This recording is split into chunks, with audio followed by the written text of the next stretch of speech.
Well, I'm Donnie, sorry. wait. I like you a I just lot. want it to be at a time when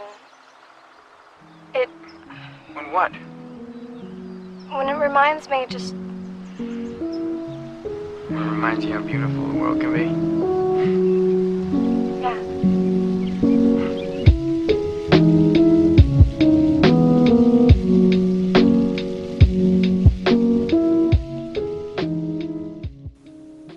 Alright, I'm just gonna freeball it. I was reading from the script, or my paper I read for like 20 minutes. And, I realized I wasn't recording. I was doing it like, okay. This video was supposed to be an argumentative, paper being brought to a video format. Is Donnie schizophrenic?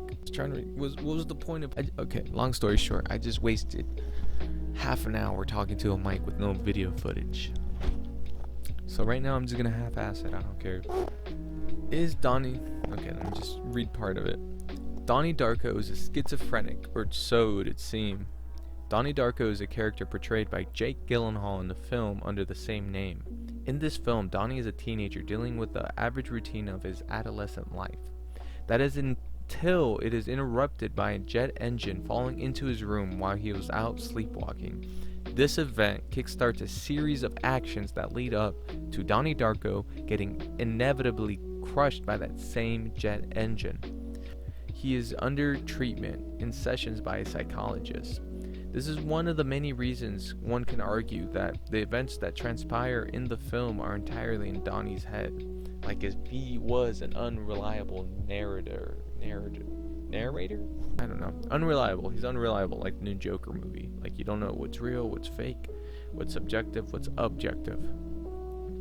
Yet the facts presented and the research point to another conclusion. The true nature of the film's lead character is just an unconventional superhero archetype narrative and is no way mentally ill. Donnie Darko. What the hell kind of name is that? It's like some sort of superhero or something. Donnie's not schizophrenic.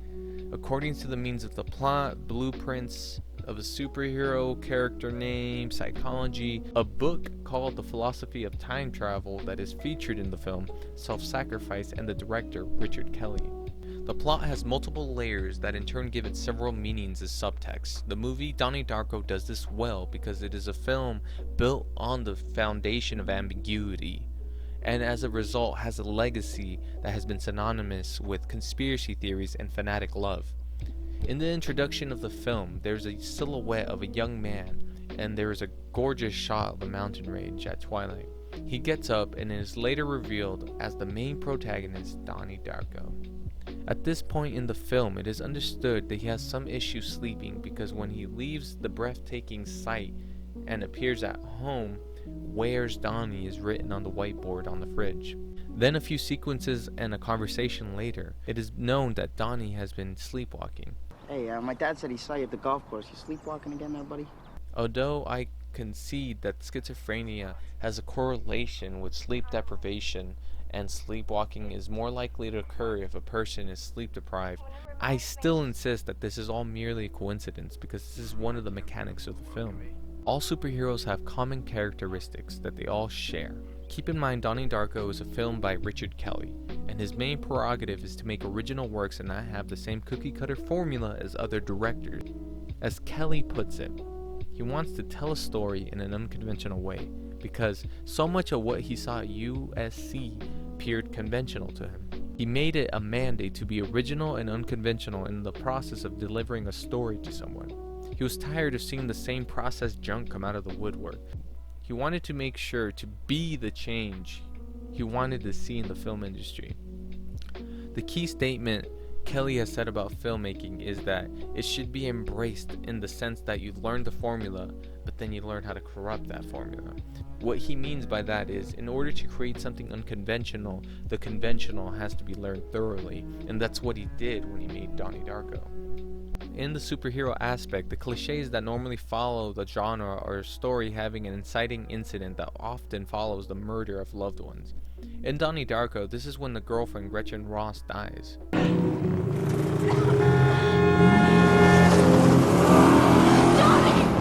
This sets the movie in motion in the Tangent universe. Other common superhero elements is like having the story take place in a big city like New York or Los Angeles or Chicago.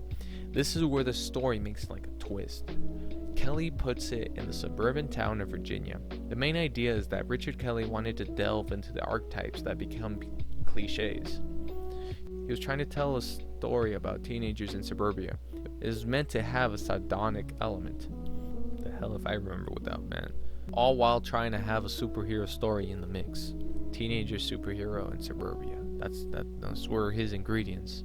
Here many of the naysayers would object to the fact that Donnie is a superhero, because schizophrenia has symptoms like hallucinations, delusions, the flack effect. These critics are liable to conclude that Donnie just hallucinated the whole movie. To them I say, Donnie Darko was created to be a superhero, plain and simple. The director admits when he wrote the title Darko, it sounded like a comic book to him, saying things like, "We knew we were trying to do a Salvador Dali comic book," or "Whoa, it's a comic book story in the way he is kind of a superhero." These examples are irrefutable proof that Donnie is a superhero. Many will probably disagree and bring up the fact if he's a superhero, where are his superpowers? There is no denying to be a superhero one should have superpowers. That is one of the notions that defines a superhero. They might add that the film never shows Donnie doing anything supernatural. The retort to that is also a question. How did he get the axe into the bronze statue?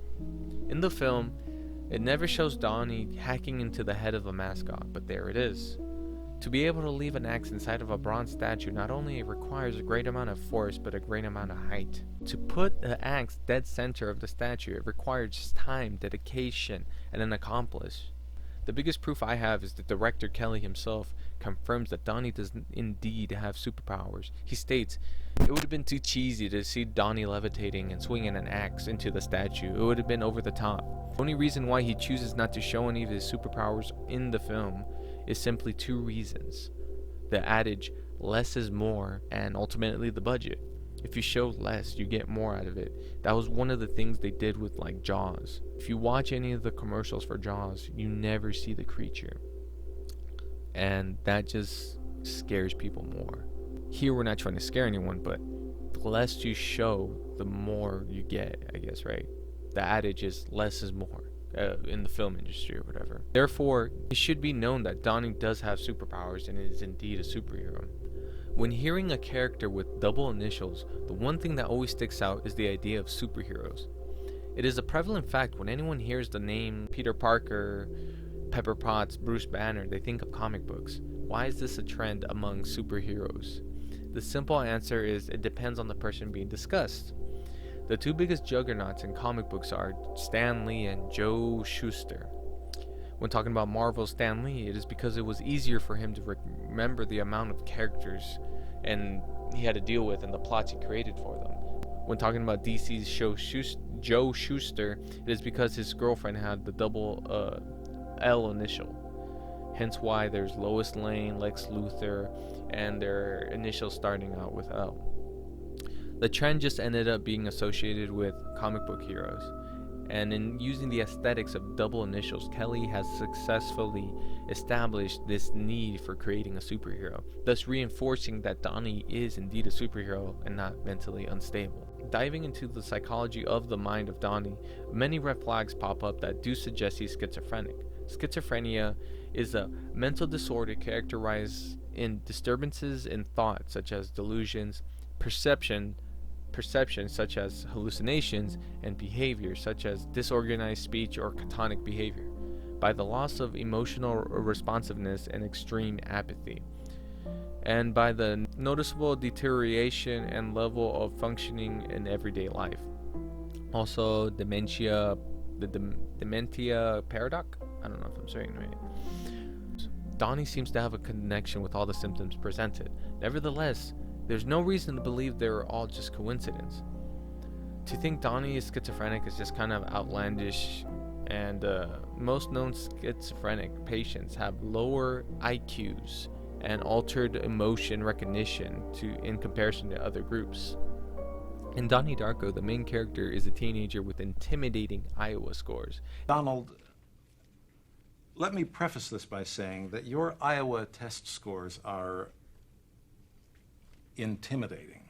It is very unlikely that the main character should have any form of schizophrenia. He's under scrutiny because that's what happens to any hero in any story. The whole world is against the hero because stories are about struggles and goals. This is why films are such an amazing platform for stories. To achieve dreams and aspiration, one has to go through trials and tribulations.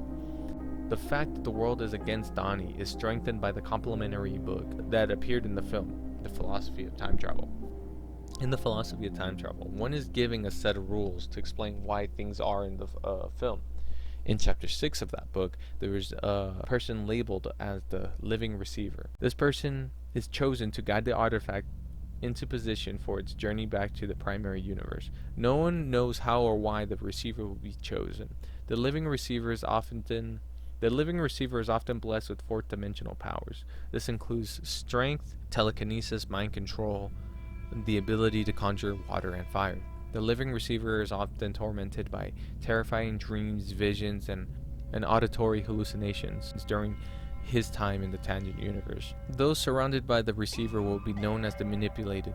They will fear him and try to destroy him. This entry in the book is the only one that resonates with the main character, Donnie Darko, thus proving not only has he never been insane, but also proving that he is a character dealing with many obstacles that weighed heavy on his mind, and giving him the appearance of someone with schizophrenia. The biggest and most obvious example of Donnie being a superhero and not schizophrenic is within the last couple scenes of the film. The biggest act he managed to pull off was to sacrifice himself in order to save the primary universe from being swallowed up from the tangent universe. During one of his therapy sessions Donnie was attending, he was admitted to dying alone. She said that every living creature on Earth dies alone. How did that make you feel? It reminded me of my dog, Callie. She died when I was 8, and she crawled underneath the porch. To die? To be alone.